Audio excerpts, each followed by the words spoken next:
Before we get very far into our next story, we do have a warning for you tonight. What you're about to see and hear may not be suitable for children. Tonight, take a walk in their world.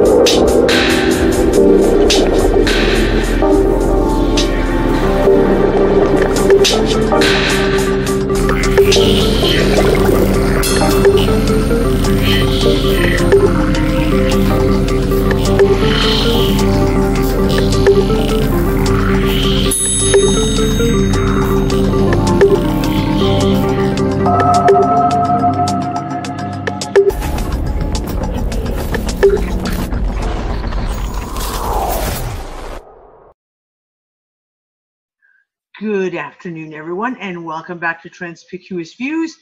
It is January 22nd. You ready for our little update? Our little update for the week, or the beginning of the week. We haven't even gotten into the actual part of the week. So, first story I'm going to show you, it's pretty much indicative of everything that's wrong in the world on a level. In the States,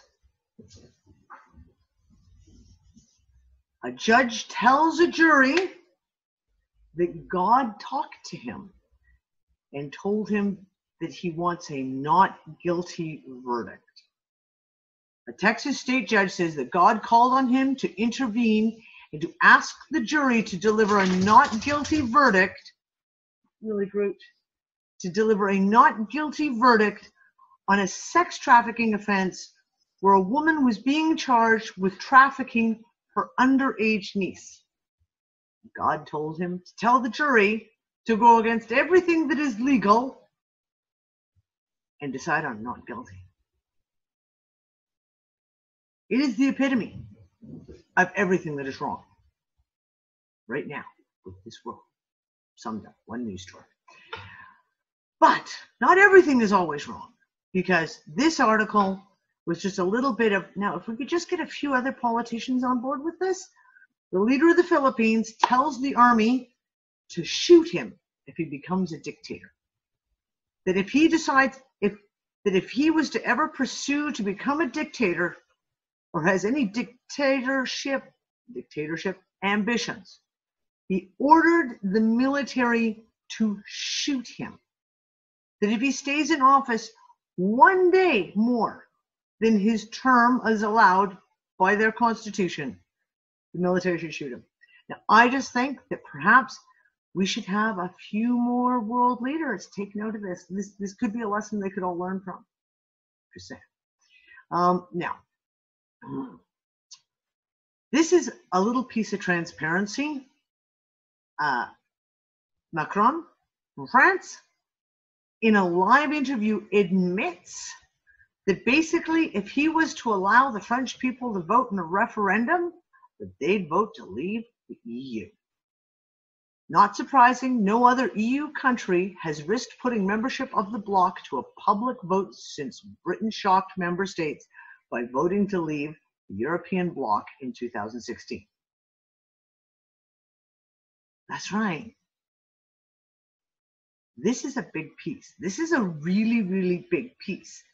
Because if any of these states were to actually put it to a vote, kind of like the Brexit vote, I think we would find the European Union would be completely devoid of any countries being attached to it pretty damn fast. Because the people, they're lived through it. They see it. It's a crock of shit. It's a crock of shit. So anyways, I thought this was very, very interesting. Very, very interesting little piece to keep in mind. And it's like, is this kind of like notice? Is this kind of one of those pieces of notice that comes out and you go, oh, what are you actually saying? Are you saying that perhaps there's going to be some referendums, or that are you saying that you're actually blocking the referendums because you don't want to allow the people to speak their will? In which case, how can they be considered a democracy if they know the people would vote to leave the EU, so therefore they won't allow a referendum, so the people don't get to their say in the matter, therefore it's not a democracy, is it? Yeah. Two pieces. Two pieces on this that are just mind-blowing. More text turnover from the FBI agent taken off the Mueller team, except. The department also said in a letter to lawmakers that its record of messages sent to and from the agent Peter Strzok, something like that, was incomplete because the FBI, for technical reasons, had been unable to preserve and retrieve 5 months worth of communications.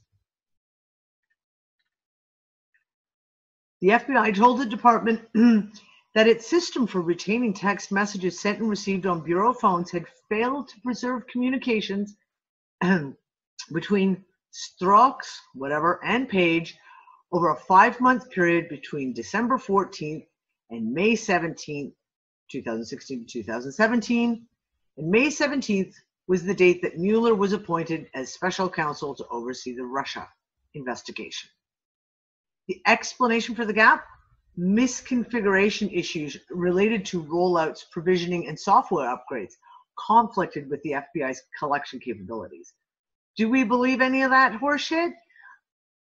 Give me a break. But the bigger question is, wait a second, what else is going on that we maybe are missing out on here? Because, wait a second, either someone has got an office full of idiots or someone is blatantly lying, because on December 13th, U.S. Department of Justice, Office of the Inspector General, there's a letter here that says, it's talking about this whole investigation. The FBI produced these text messages on July 20th, 2017. Following our review of the text messages, the OIG expanded our request to the FBI to include all text messages between Strzok, whatever you have to say that name, and Page from November 30th, 2016 through the date the document request, which was July 28th, 2017. The OIG received these messages on August 10th, 2017.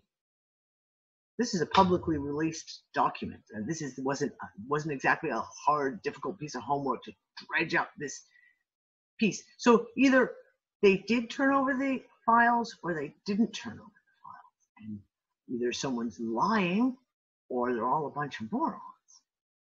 Gotta wonder. But the whole thing of missing documents doesn't end there. Oh, hold on. Sorry. The NSA sincerely regrets deleting all Bush-era surveillance data that it was ordered by the courts to preserve.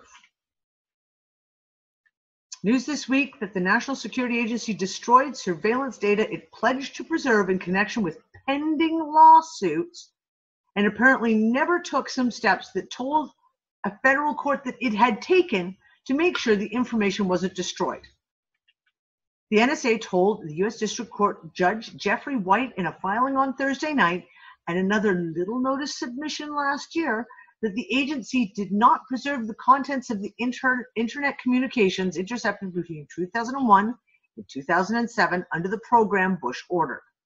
To make matters worse, the backup tapes that might have mitigated the failure were erased in 2009, 2011, and 2016. But here's the piece. Oh, we always got to look for the piece. Word of the NSA's foul-up is emerging just as Congress has extended for 6 years the legal authority the agency uses for much of its surveillance work conducted through U.S. internet providers and tech firms. That's right, i.e., admission of their collecting data through internet providers, which means they don't need passwords, and tech firms, meaning backdoors in apps and programs that, again, they don't need passwords. They can just grab whatever data they want. Just thought I'd just leave that here for a moment. Okay, so over the weekend, Turkey decided to just crawl right into Syria and bomb the shit out of the U.S. coalition Kurdish forces in Syria. There were rocket rounds sent over, they sent missiles over, and then they just rolled their tanks right on in, and according to the Turkish government, Ankara maintains that the UN Security Council resolutions allow it to conduct operations against terrorists in Syria while preserving the territorial integrity of its neighbor. What they don't talk about is the fact that due to the bombing yesterday, at least 10 civilians were killed. But here's the precious part. You ready for this? U.S. Defense Secretary Jim Mattis says Turkey gave advance notice that it was planning to launch an attack on U.S. allied Kurdish militias in Syria, but he did not specify whether Washington tried to even dissuade them. Turkey was candid, Mattis told reporters aboard a plane traveling from Asia to the U.S. They warned us before they launched the aircraft. They were going to do it in consultation with us. So they warned us, or did they consult with us? And therefore, did the U.S. give it the okay? Now, follow this up. This is classic. This is classic. The U.S. has spent millions of dollars to arm and train the Kurdish militias, forming the background of the ground forces that have reclaimed parts of the Islamic State territory and took back the city of Raqqa, last year, and a lot of other territories. U.S. Defense Chief then promised that U.S. diplomats would work this out. We're very alert to it. Our top levels are engaged. We're working through it, said Mattis. Right. So he's working through it. Meanwhile, Turkey is bombing Syria and bombing U.S.-supported, armed, trained coalition forces that the U.S. put there. Turkey's bombing them and killing civilians in Syria, and basically they invaded Syria by rolling their tanks in. But that's okay, because the U.S. Defense Secretary, they're going to work it out. Yeah. They're just going to work it out. So that's basically all the bullshit news that you need to hear about for right now. Oh, the U.S. government closed down? Yeah. Ooh, I'm sure the rest of the world is devastated. It's okay, because you know what? Germany hasn't had a government in 4 months, and Spain went, I think, 6 or 8 months last year. If I'm not mistaken, I think the entire Romanian government just stood down last week. And you know what? The Germans and the Spanish, anyways, they had a grand old time. They really don't give a shit that they have no government, because it doesn't affect the little people, really. Other than the difficulties that they put in place to try and make it affect the public, so that the public thinks, oh my God, how terrible, we must have a government to rule over us. Anyways, so yeah, that's it for January 22nd. I'll talk to you guys again soon. Bye.